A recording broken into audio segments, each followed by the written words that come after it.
Hello, we're sitting here in the Massachusetts State Archives at the Commonwealth Museum to have a conversation on the Resistance Petitions of 1664-65 with Professor Adrien Chastain Weimer of Providence College. My name is Jonathan Chu. I'm a professor at the University of Massachusetts at Boston. I want to thank the Commonwealth for lending us this opportunity to have this conversation. These petitions suggest a reevaluation that's taking place about the mother country colonial relationship. What's happening in the 1650s and 60s, and why was the political situation in England so different from what had come before? 1660 is the year that the monarchy is restored in England. And as you know, to understand that, we've got to go all the way back to the English Civil Wars of the 1640s, when the parliamentary armies fight the king's armies, the royalist armies. And the people on the parliamentary side, and most Puritans are on the parliamentary side overwhelmingly, they're parliamentarians.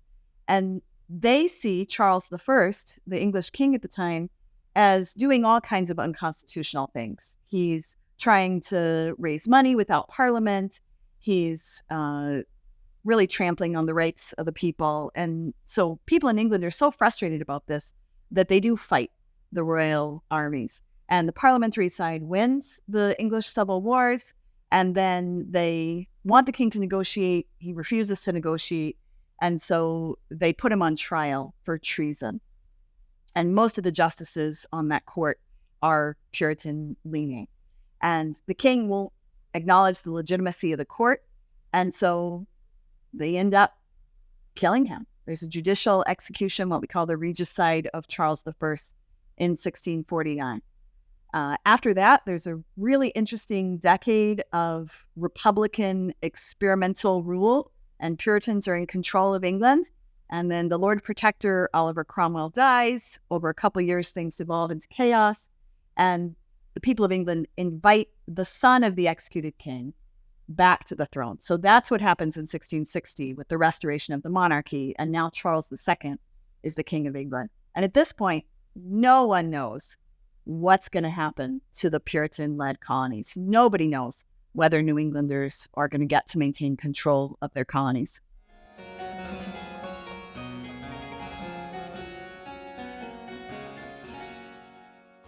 So what specific fears do the colonists have?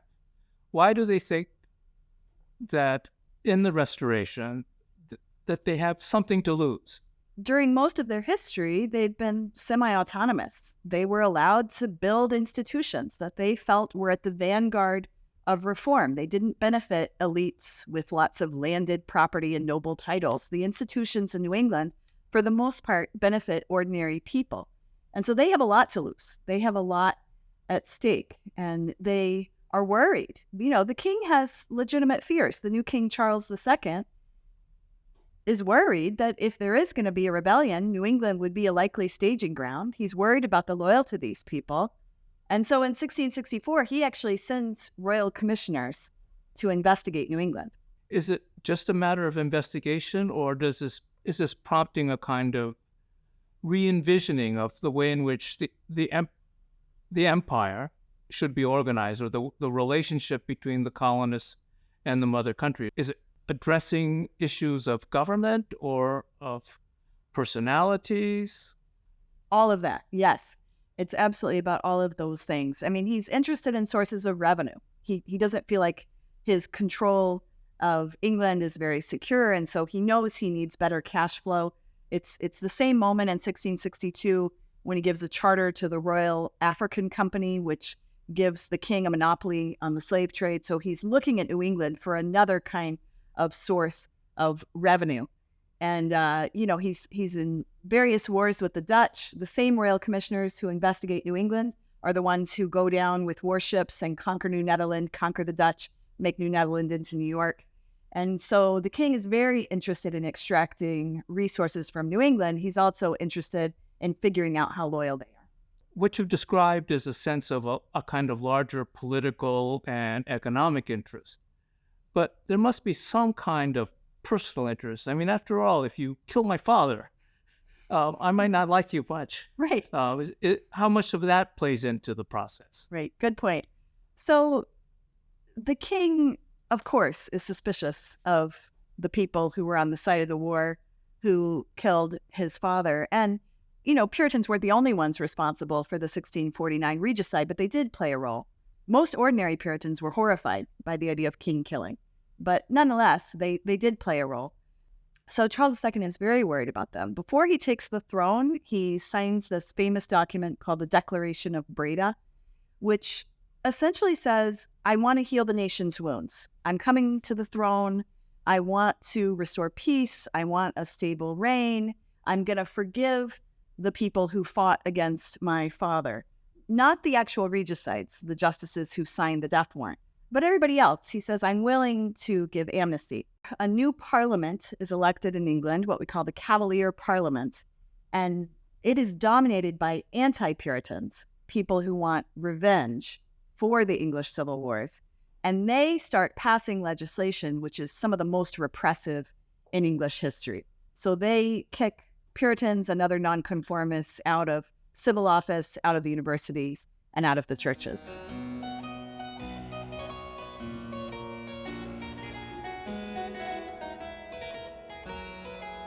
Why are these petitions occurring?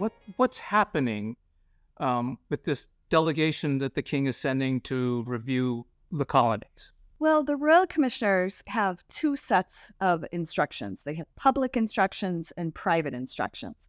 And the public instructions say very basic things like, you should investigate the way the government works. You should investigate the educational system. You could figure out what kind of natural resources are available. I mean, these are the kinds of things that kings would have wanted to know about their colonies. Then there's a set of private instructions that only the royal commissioners themselves read. And those are quite different. Those say things like, figure out who's loyal and find a way to put them in power, even if you have to secretly influence the elections. And so they tell the royal commissioners they're actually supposed to go in and manipulate the structure of government. They're supposed to go in and manipulate the ways that the elections run. And they're supposed to redesign the colonies, rewrite the law code, redesign the civil and ecclesiastical or church institutions. And so the people of Massachusetts Bay get hints of this at various points, and they start to become very worried. So why the petitions? What are the petitions intended to do? And are they responding to the public? Are they responding to the private? Or they kind of have a sense of not being sure of what's happening? Right. So once the magistrates and deputies, the elected leadership in the Massachusetts Bay Colony, get a sense of what the royal commissioners are trying to accomplish and the kind of pressure that they're putting on the leadership to comply with the king's various demands, the magistrates and deputies do a remarkable thing. They actually say, first to the freemen, the voters, and then to the rest of the people, we want your opinion.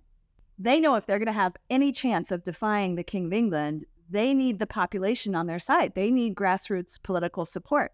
And so they issue this call for people to send in their thoughts. How much do you think we should compromise with the crown? What's an appropriate level of risk that we're all together willing to take? And the people respond. How do they respond in the petitions? I mean, what kinds of ideas are they presenting? The right to petition is one of the most fundamental political rights in English society. It's actually baked into the 1641 Body of Liberties, the Massachusetts Bay Law Code. And, anyone can petition. Women can petition, Native Americans, the enslaved. They all have a right to have the government redress their grievances. So a petition can say, I've experienced this injustice. My elected leaders, you need to do something about it. That's what a petition is. And so the people of early New England are quite comfortable with the practice of petitioning, but the 1664, 1665 petition campaigns are different. This is a lot more people involved. These are town-wide petitions, and we don't know exactly how they happened. They might have drafted them, a couple of people together, and then they sent them out to other townspeople for review. Some of them have edits, so we know that there was a lot of people involved in drafting the petitions. They had to find language that reflected a lot of people's consensus, right? That people agreed on what the language was going to be. And then we see the signatures on the petitions themselves. And some of these people were literate. Some of them weren't. Some of them maybe could only sign their name, but wouldn't have had further writing literacy. So we have a sense that a lot of different kind of people were involved in drafting and signing the petitions.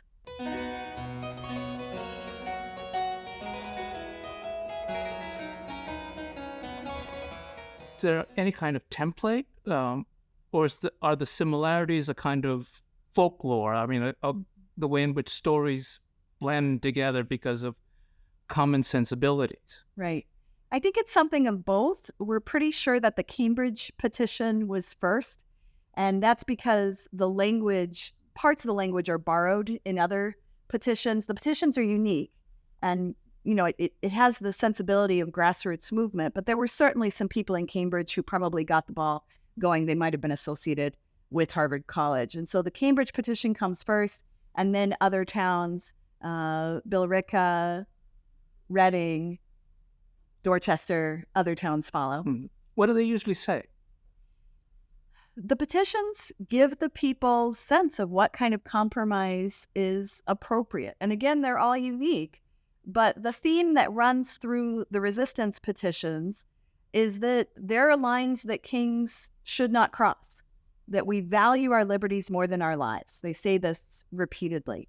And they basically tell their elected governors, magistrates, deputies, we expect you to stand strong. We expect you to not give away our liberties, to protect our local institutions. To what extent is this demand for the protection of their liberty originate in puritanism, in their religious beliefs, or in their religious organization?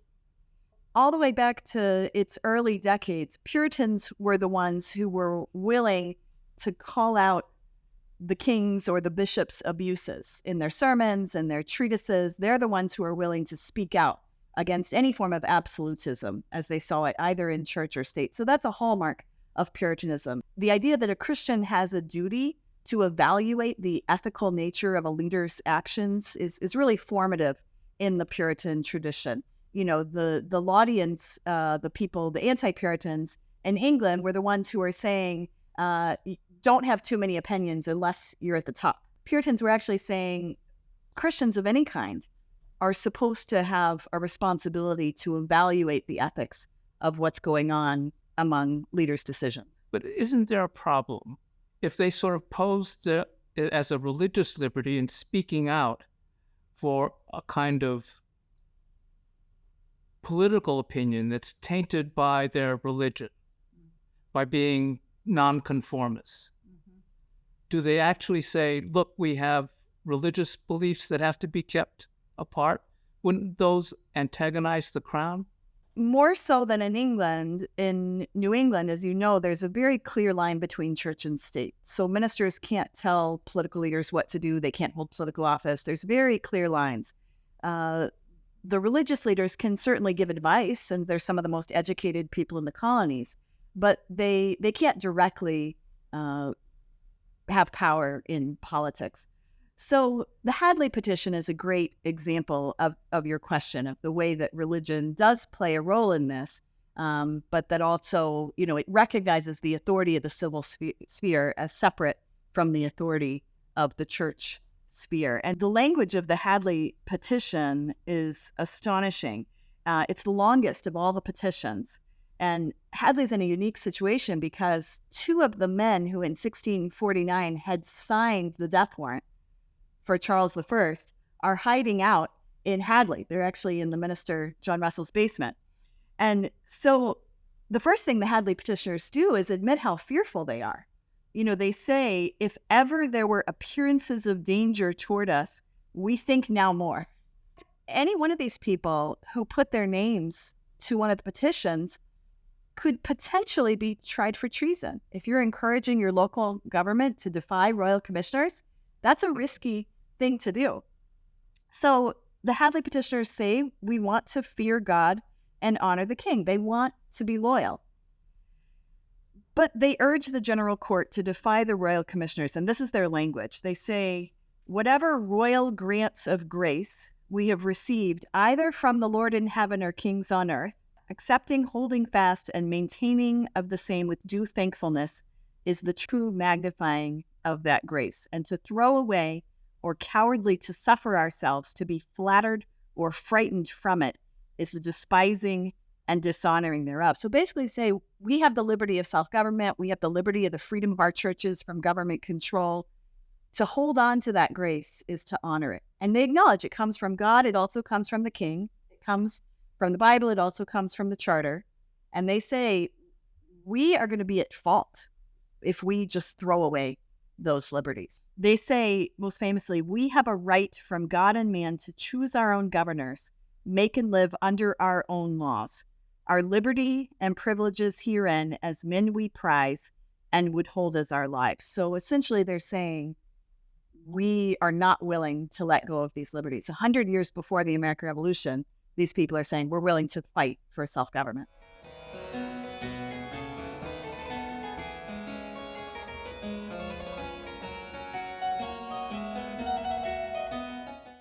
What other towns write petitions?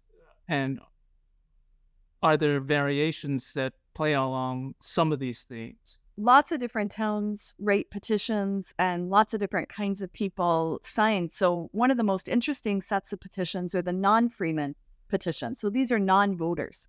And people who may have been young men who thought they would gain voting rights in time. They basically say they like their local government. They want it to maintain control. They don't want the crown coming in and siphoning off power from local government. And they want to be loyal to the king. They don't want to be fanatics or Republican free staters. They want to be loyal to the king. But they say only if the king does things that concur with the word of God and the patent or the charter. So there are limits, again, that kings should not cross.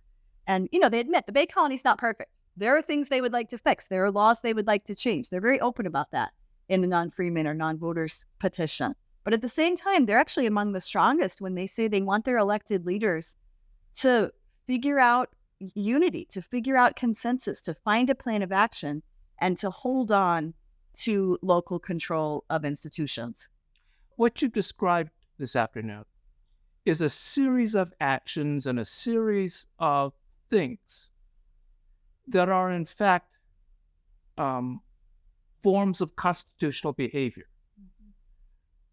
Practices and developments that shape how government operates. So the charter, the petitions, one can see as a kind of practicing constitution building.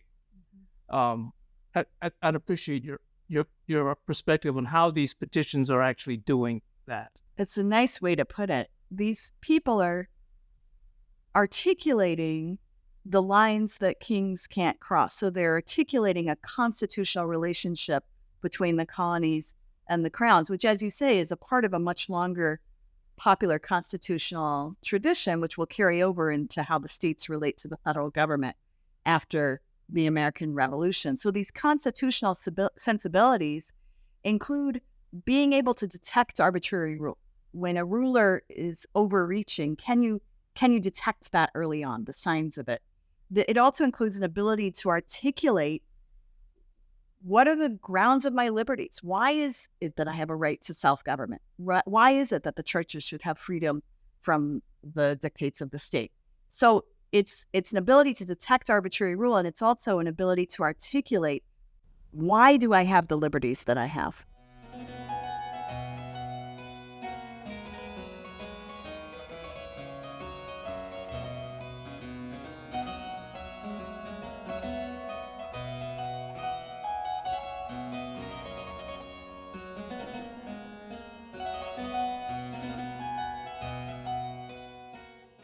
So do the resistance petitions actually work? You can imagine the townspeople bring the petitions to the door of the general court. They knock on the door and a magistrate lets them in, and then the petitions would have been rolled up. And so they unroll the scroll and they would have read the petition, every word of it, to the court. The magistrates and deputies would hear it respectfully. They would formally thank the petitioners, and lots of different things happen. There's actual debates with the royal commissioners. The royal commissioners threaten the governor. There's all kind of exciting things that happen in the meantime. But in the end, the magistrates and deputies of Massachusetts Bay do take the petitions to heart. And with the broad support of the population, they defy the royal commissioners. So the royal commissioners walk off in a huff, grumbling about all these regicidal fanatics. And they actually head up to Maine and try and take over Maine after that, which is a different story. But the petitions, I think, do make a difference. And they embolden the leaders of the colony to defy the king. What happens to Charles II? What happened? Why doesn't he sort of send out another commission? He will eventually, but in the short term, he's got all kind of problems on his hand. His Secretary of State is impeached. He's involved in a war with the Dutch. He has serious funding issues, and he decides for the time being that Massachusetts Bay is too much trouble. And so he leaves them alone for the next 20 years. What are the long-term implications of this kind of process of seeking redress of grievance from the monarch, from the sovereign? The American Revolution doesn't happen for another 100 years, right? What happens in the intervening time that might alter or change or support this kind of growing sense of constitutionalism? New Englanders practice these constitutional sensibilities. There's more petition campaigns. When royal governors later on will try to take power from the legislature, they go back to this very moment in the 1660s when they defied the royal commissioners. So they're very good, actually, at remembering their history. So grandparents tell these stories to grandkids. They're passed on from generation to generation. These are the moments when we defied arbitrary rule. These are the moments when we held on to our liberties. And so it makes sense that the American Revolution started in the Massachusetts Bay Colony. Thank you.